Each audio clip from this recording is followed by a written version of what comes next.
Karnataka cast सर्वे census. क्या आप जानते हैं क्या है ये कैस्ट सर्वे सेंसस?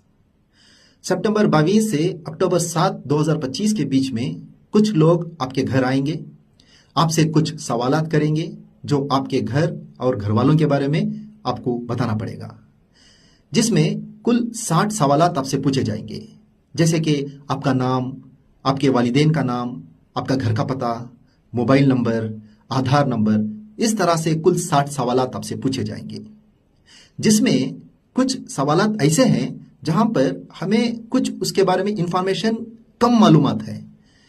उन 15 सवालात को मैं यहाँ पे आपसे गुफ्तगू कर रहा हूं, जिससे आपको जब भी सेंसस के लिए कोई आएंगे तो आपको बताने में आसानी हो सकती है।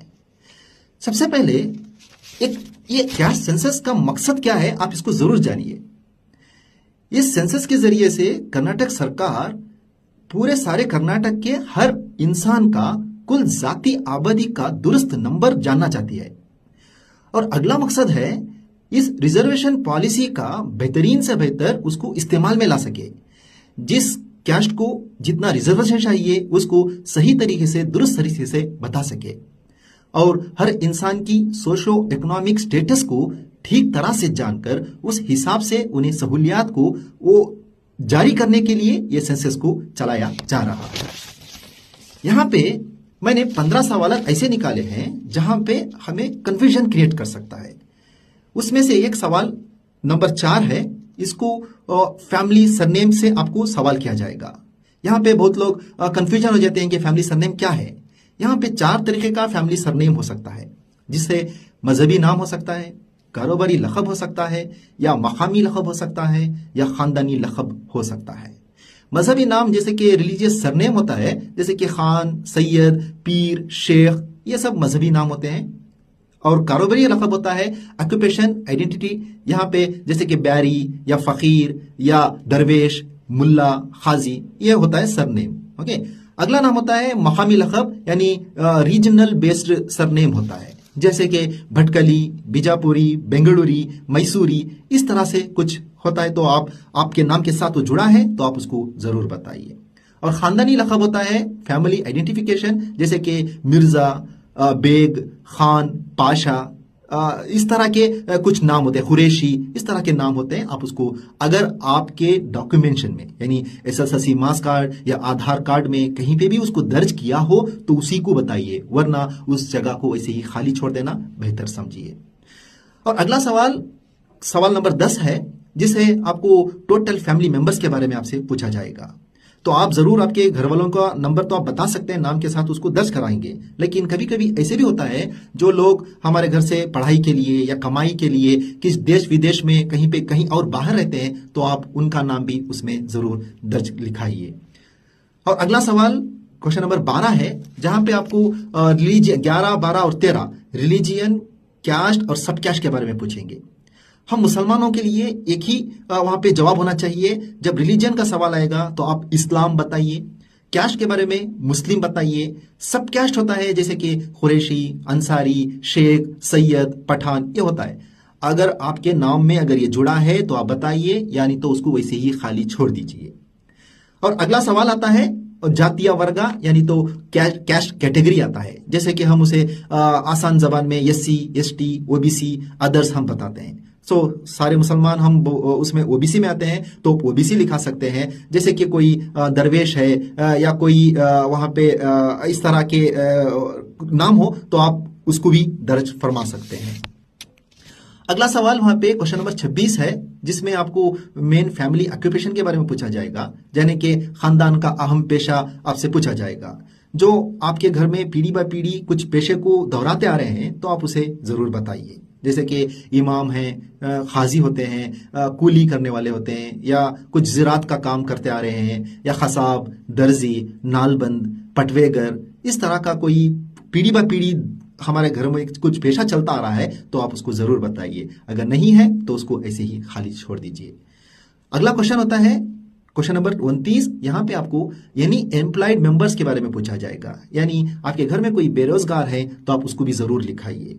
कोई पढ़े लिखे हैं तो पढ़ लिख कर कोई बेरोजगार है तो उसको भी दर्ज फरमाइए। जो ना पढ़ लिख कर बेरोजगार कुछ काम की तलाश में है तो आप उसको भी वहां पे लिखा सकते हैं। अगला क्वेश्चन होता है क्वेश्चन नंबर 30। यहाँ पे आपकी डेली इनकम यानी रोजाना की कमाई के बारे में पूछा जाएगा। और अगला क्वेश्चन 30.1 है मंथली एक्सपेंडिचर यानी माहाना खर्चा पूछा जाएगा।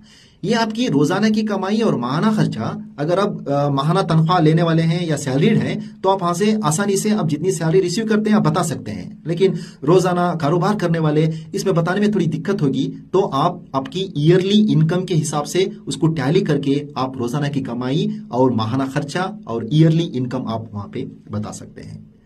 अगला क्वेश्चन नंबर 39 है, जिसे आपको टाइप ऑफ हाउस के बारे में पूछा जाएगा, यानी आपके घर की किस्म के बारे में पूछा जाएगा।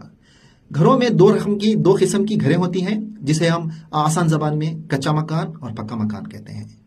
कच्चा मकान होता है जैसे कि शीट का घर हो, खपरेल या झोपड़ी का हो, तो उसको आप कच्चा मकान में दर्ज फरमा सकते हैं। पक्का मकान जैसे कि आरसीसी या मोल्ड का घर हो तो आप उसको पक्का मकान कहकर लिखा सकते हैं।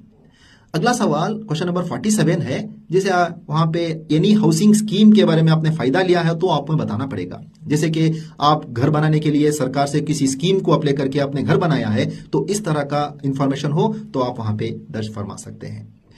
अगला सवाल होता है क्वेश्चन नंबर 49। वहां पे रिजर्वेशन बेनिफिट के बारे में पूछा जाएगा। इस तरह के बेनिफिट हम आमतौर पर एजुकेशन और जॉब के सिलसिले में हम लेके रहते हैं। जैसे कि ओबीसी की कैटेगरी में हमने किसी एजुकेशन लोन लिया है या एजुकेशन बेनिफिट लिया है या जॉब लिया है तो आप वहां पे बता सकते हैं। और उसके बाद अगला सवाल आता है क्वेश्चन नंबर 56। यहाँ पे सोशल कम्युनिटी ग्रुप्स में आप कहीं पे भागीदार हैं तो आपसे पूछा जाएगा। जैसे कि हम आमतौर पर कंफ्यूज हो जाते हैं कि हम केएफडी में कुछ मेंबर हैं या एमएमआई में कुछ मेंबर हैं तो हम उसको दर्ज कर देंगे, तो इस तरह की गलती मत करें। यहाँ पे आपसे पूछा जा रहा है सोशल कम्युनिटी ग्रुप के बारे में पूछा जा रहा है। जैसे कि हमारे कर्नाटक में कहीं पे ब्यारी संघा होता है या नवायात संघा, दक्कनी संघा, सिद्धि, ये सब ये कुछ सोशल कम्युनिटी ग्रुप्स होते हैं। आप इस तरह से कहीं पे बिलोंग करते हैं तो जरूर दर्ज फरमाइए, यानी तो आपके राजनीतिक ग्रुप्स के बारे में बिल्कुल दर्ज ना फरमाइए।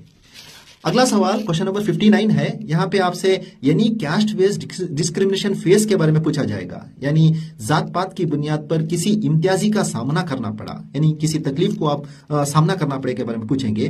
तो आपके घर में किसी जात से या धर्म से आपको कहीं पे भी कुछ तकलीफ होगी तो हुआ होगा तो जरूर लिखाइए, वरना उसको भी आप ना बोल के लिखा सकते हैं।